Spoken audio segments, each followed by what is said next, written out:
ఓం నమ శివ శ్రీమాత్రే నమ.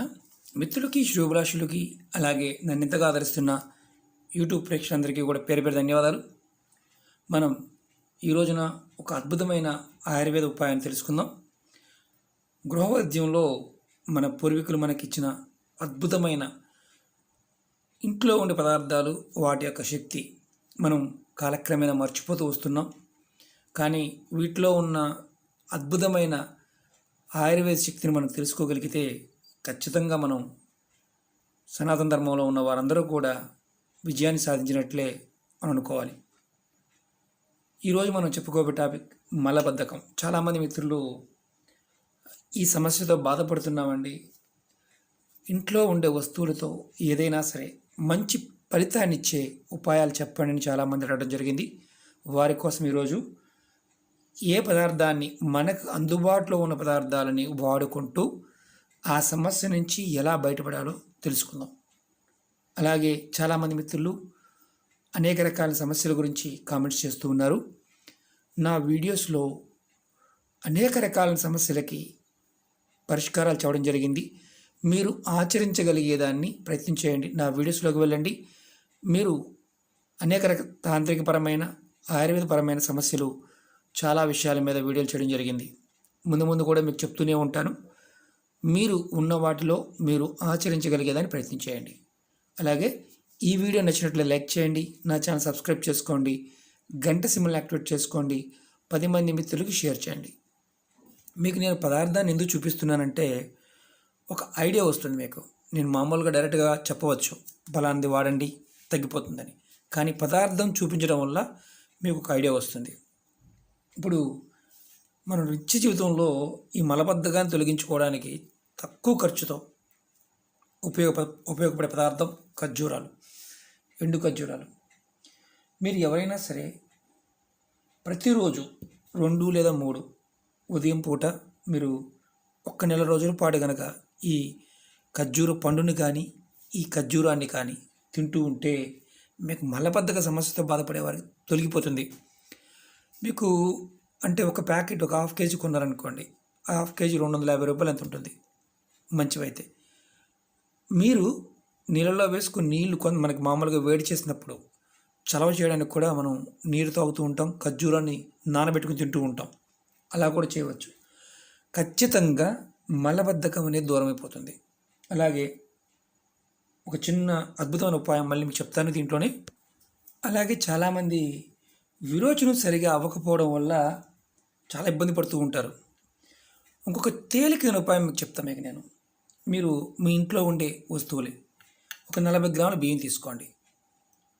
అలాగే ఒక 40 గ్రాములు పటికి బెల్లం, అంటే కండ చక్కెర అంటాం కదా, పటికి బెల్లం, ఇది ఒక 40 గ్రాములు తీసుకోండి. అలాగే నాటు గులాబీ పువ్వులు మీకు చూపించడానికి దగ్గర లేవు, 40 గ్రాములు ఇవి.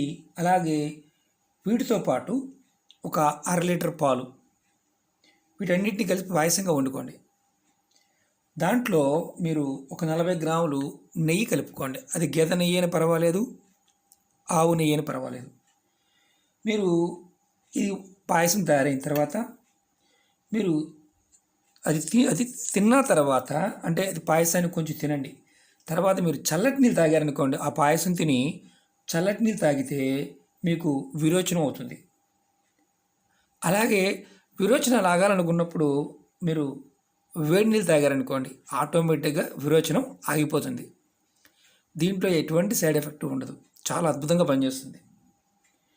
మీరు నెలకొకసారి లేదా 2 నెలలకు ఒకసారి మీ కుటుంబ సభ్యులు మీరు తీసుకోవడం వల్ల ఏమవుతుందంటే మీకు 99.9% రోగాలు రాకుండా ఉంటాయి.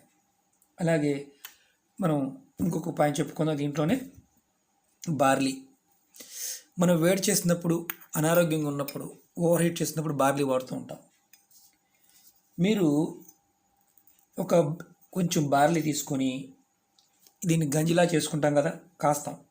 దాంట్లో ఒక 2 చెంచాలు తేనె వేసుకోండి. 2 చెంచాలు తేనె వేసుకొని ప్రతినిత్యం కనుక మీరు తాగుతూ ఉంటే మీకు సుఖమైన అంటే మీకు అసలు మలబద్ధకం అనేది ఉండదు. అంటే చాలా సమస్యగా ఉన్న వాళ్ళకి కూడా సుఖంగా మోషన్ అవుతుంది. దీనికి ఉన్న శక్తి అది. ఎన్ని రకాలుగా వాడుతుంటాం దీన్ని మీ అందరికీ తెలుసు. దీన్ని కూడా వాడుకోవచ్చు. ఒక గ్లాస్ బార్లీ అంటే కొంచెం బార్లీ తీసుకొని గంజిలా కాసుకొని దాంట్లో 2 చెంచాలు తేనె అంటే ఒక మన 2 టేబుల్ స్పూన్ తేనె కలుపుకొని ప్రతిరోజు తీసుకుంటే కొంతమందికి ఈ సమస్యతో బాధపడే వారికి అద్భుతంగా పనిచేస్తుంది. అలాగే ఇంకొక చిన్న ఉపాయం ఏంటంటే బొప్పాయికాయ అంటే మనం పండిపోయిన బొప్పాయిని ప్రతిరోజు ఉదయం పూట ఒక 4 ముక్కలు తిన్నా మలబద్ధకం అనేది పోతుంది. చాలా అద్భుతంగా పనిచేస్తుంది. బొప్పాయికి ఆ శక్తి ఉంది. మీరు ప్రయత్నించవచ్చు. ఏది దొరికినా సరే ఇందుట్లో ఏ ఒక్కటి మీరు చేసినా మీకు అద్భుతమైన ఫలితాలు ఉంటాయి. అలాగే గోధుమ పిండి నేను చూపిస్తున్నాను. మనం గోధుమలు ఆడించుకుంటాం. గోధుమలు దొరుకుతుంటాయి కదా, పొట్టు తీయకుండా ఉన్న గోధుమలను ఆడించి మనం కనుక రొట్టె చేసుకుని తింటూ ఉన్నా సరే పొట్టు తీయకుండా ఉండాలి.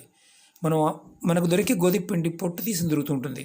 పొట్టు తీయకుండా మనం గోధుమలు ఆడించుకొని కనుక ఆ దానితో రొట్టె తింటూ ఉన్నా దానికి ఉన్న శక్తి ఏంటంటే అంటే సహసిద్ధంగా అలా గనక పొట్టుతో ఉన్న వాటిని తింటే మలబద్ధకాన్ని అరిచేస్తుంది. అంటే మలబద్ధకం లేకుండా చేస్తుంది. ఈ నిజంగా గోధుమ పిండి దీంతో మనం రొట్టె తింటూ ఉంటే ఏ మందు వాడకుండానే అంటే ఇంకా మిగతా ఏవి వాడకుండానే అద్భుతంగా మనకి మలబద్ధకాన్ని నివారిస్తుంది. చాలా అద్భుతమైన చూడండి మన రోజు వాడే పదార్థాలే. ఆయుర్వేదంలో వీటి గురించి చాలా గొప్పగా ఎందుకు చెప్తారంటే వాడే విధానం తెలియాలి, పద్ధతిగా వాడుకోవాలి, ఓవర్గా కాకుండా అద్భుతంగా పనిచేస్తుంది. డాక్టర్ దగ్గరికి వెళ్ళాల్సిన అవసరం కూడా ఉండదు. అలాగే వాము మనం పచ్చిమిరపకాయ బజ్జీల్లోనూ మసాలాల్లో వాడుతూ ఉంటాం. ఈ వాము మామూలుగా ఏంటంటే మెడిసినల్గా ఎంత వాల్యూ ఉంటుందో దీన్ని రకరకాల పద్ధతుల్లో వాడుతూ ఉంటాం. బజ్జీలకి వాడుతుంటాం, మామూలుగా రకరకాల పౌడర్లకు వాడుతూ ఉంటాం. ఈ వాముతో పాటు మనకి బీడా లవణం అని అమ్ముతారు ఆయుర్వేద షాపుల్లో. అది అమోనియం క్లోరైడ్ అంటారు, బీడా లవణం అంటారు దాన్ని. ఆయుర్వేద మందుల షాపులో అమ్ముతూ ఉంటారు. దాన్ని ఏం చేయాలంటే ఈ వాముని అలాగే ఈ లవణాన్ని బీడా లవణాన్ని కూడా బీడా లవణం అంటారు తెలుగులో. ఈ వాముతో పాటు 3 గ్రాములు వాము తీసుకున్నారనుకోండి, దాంతోపాటు 3 గ్రాములు ఆ బీడా లవణం తీసుకోవాలి. అంటే దీన్ని ఇంగ్లీష్లో అమోనియం క్లోరైడ్ అంటారు. మీరు ఒక పావు లీటర్ మజ్జిగ కలుపుకొని ఆ మజ్జిగలో కలుపుకొని ప్రతిరోజు కనుక తాగుతూ ఉంటే మలబద్ధకం అనేది పూర్తిగా తొలగిపోద్ది. చాలా చిత్రంగా ఉంది కదా, అద్భుతంగా పనిచేసే ఆయుర్వేద ఉపయోగం. ఇవి కాకుండా మొక్కలతోనూ అలాగే కొన్ని పదార్థాలతో ఆకులతో కూడా ఉన్నాయి. అవి ముందు చెప్తాను. ఇవి మన ఇంట్లో దొరికే వస్తువులతో చేసుకునేది. ఇది గృహవైద్యంలో అద్భుతంగా పనిచేస్తుంది. మన పూర్వీకులు ఇవన్నీ చెప్పారు. జ్యోతిష్ శాస్త్రంతో పాటు ఇవి మన జీవన విధానంలో, ఆయుర్వేదం కూడా మన జీవన విధానంలో ఒక భాగం.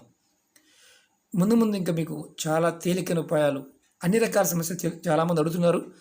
ఒక్కొక్కటి తెలియజేస్తాను నా సమయం బట్టి. అలాగే ప్రతిరోజు కూడా ఒక తాంత్రిక ఉపాయాన్ని కూడా మీకు తెలియచేస్తూ ఉంటాను. ఓకే మిత్రులారా, మీకు ఈ వస్తువులని మీ పచారీ కొట్లు దొరుకుతాయి, ఆయుర్వేద షాపులు దొరుకుతాయి, ప్రయత్నించేయండి. అలాగే మీకు ఈ వీడియో నచ్చినట్లు లైక్ చేయండి, నా ఛానల్ సబ్స్క్రైబ్ చేసుకోండి, గంట సింబల్ని యాక్టివేట్ చేసుకోండి, 10 మంది మిత్రులకు షేర్ చేయండి. ఎందుకంటే మీరు నాకు డబ్బులు ఇచ్చేది లేదు, అలాగే మేము మీ దగ్గర డబ్బులు తీసుకునేది లేదు. ఇవన్నీ కూడా మన పూర్వీకులు చెప్పిన గ్రంథాల నుంచి మీకు ప్రతిదీ కూడా తేలిగ్గా ఉండేది ఆ పరాదేవ సంకల్పం ద్వారా మీకు చెప్పడానికి ప్రయత్నం చేస్తున్నాను.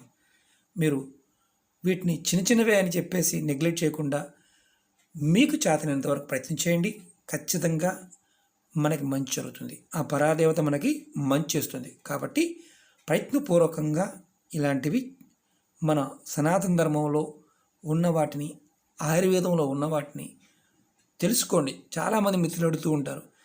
ఇలాంటివి ఎన్నో ఆయుర్వేద గ్రంథాలు మీకు మార్కెట్లో దొరుకుతాయి. హిందీలో ఉన్నాయి, ఇంగ్లీష్లో ఉన్నాయి, తెలుగులో కూడా ఉన్నాయి. అలాగే మొక్కల ద్వారా కూడా చాలా ఉన్నాయి. కొన్ని మొక్కలు మనం అడవిలో దొరుకుతాయి, కొన్ని సీజనల్గా దొరుకుతూ ఉంటాయి. వాటి గురించి కూడా చెప్పడానికి నేను ప్రయత్నం చేస్తాను. నాకు అందుబాటులో ఉన్నప్పుడు మీకు ప్రతిదీ కూడా చూపించి చేస్తాను. నేను డైరెక్ట్గా నెట్లో కూడా మీకు స్క్రీన్ షాట్స్ తీసి చూపించవచ్చు. కానీ నాకేంటంటే ఇలా చేసి చెప్పడం వల్ల నాకు సంతృప్తి కలుగుతుంది. మీకు కూడా ఈ వస్తువులని ఇలా ఉంటుంది అన్న క్లారిటీ మీకు ఉంటుంది కాబట్టి నేను ఈ ప్రయత్నం చేస్తున్నాను. ఓకే మిత్రులారా, ఓం నమః శివాయ, శ్రీమాత్రే నమః.